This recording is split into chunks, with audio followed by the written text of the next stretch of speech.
I know the war remains uncertain, but I think the war has also exposed the strength of the U.S. relative global position. Earnings estimates have actually gone up as earnings seasons progressed.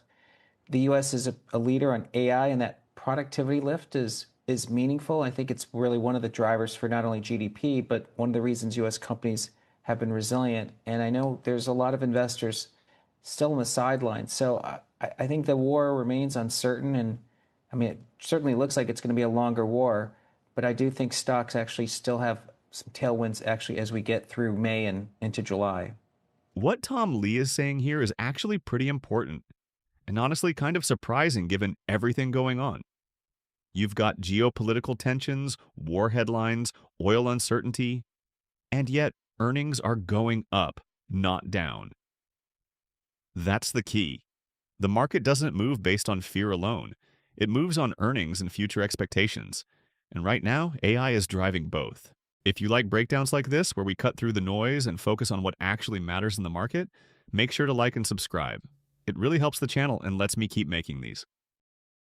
AI is essentially creating productive units that actually either help workers produce more or even replace workers in some countries.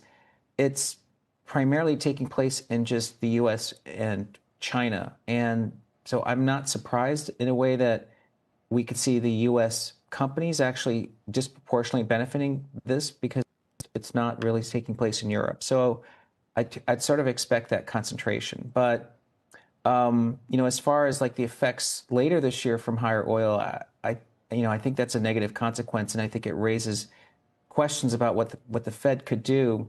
In fact, of course, we're getting a new Fed chair. That's why I think later this year the markets could actually face a test around that. But for now, I think it's just an earnings tailwind story.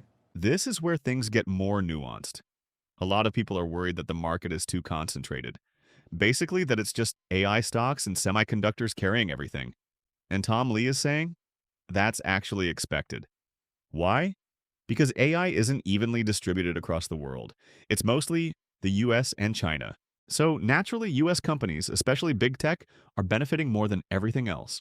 In the short term, markets are going to react on a risk-off way. It makes a lot of sense because this adds to the fog of war. But as if we take a sort of step back further, I think we're all settling in for the idea that this is going to be a longer war. I know it's going to have some effects on oil prices, and one of the things we've been writing about to our clients is really just puzzling over the fact that there's a price for oil today in the futures markets, but it doesn't seem to reflect the reality of there's acute shortages developing, and eventually price has to react. So for now, it's been pretty remarkable to me that the market's been able to see through that, and it's one of the reasons our base case is for markets to make it to the S&P to 7,300. But I do think at some point there could be a reckoning later this year, and I think part of it is the Fed being tested, a new Fed, and the second part is the market trying to reconcile the shortage of oil and the fact that futures prices haven't really reflected that shortage. This is probably the most important part of the entire interview. Tom Lee is basically saying, short term, the market is brushing off bad news, but eventually, reality might catch up. And the big disconnect he points out is oil. He's saying the market price of oil doesn't fully reflect potential shortages. That's a big deal. Because if oil spikes, inflation comes back.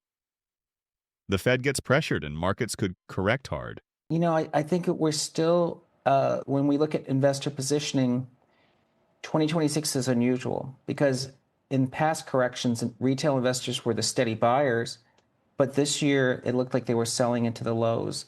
There's still a lot of cash on the sidelines. Sentiment's still really muted. And in our conversations and surveys with clients, we could still see that cautious positioning. So I do think that today's pullback is going to eventually be bought because, again, the underlying structure of the market is a good earnings visibility story with AI. And of course, demand for AI picks up if energy prices and other pressures are causing corporate margins to be under pressure. So I think investors are going to buy this dip. And this ties everything together. One of the biggest reasons this rally might not be over yet is simple. There's still a lot of people not in the market. Retail investors sold near the lows, and now they're watching from the sidelines. That creates this dynamic where dips keep getting bought. So the big takeaway from this whole interview is the trend is still up for now. AI is the main driver, but macro risks are quietly building in the background. If you want more breakdowns like this on top investors like Tom Lee, Michael Saylor, and others, hit subscribe and I'll keep these coming.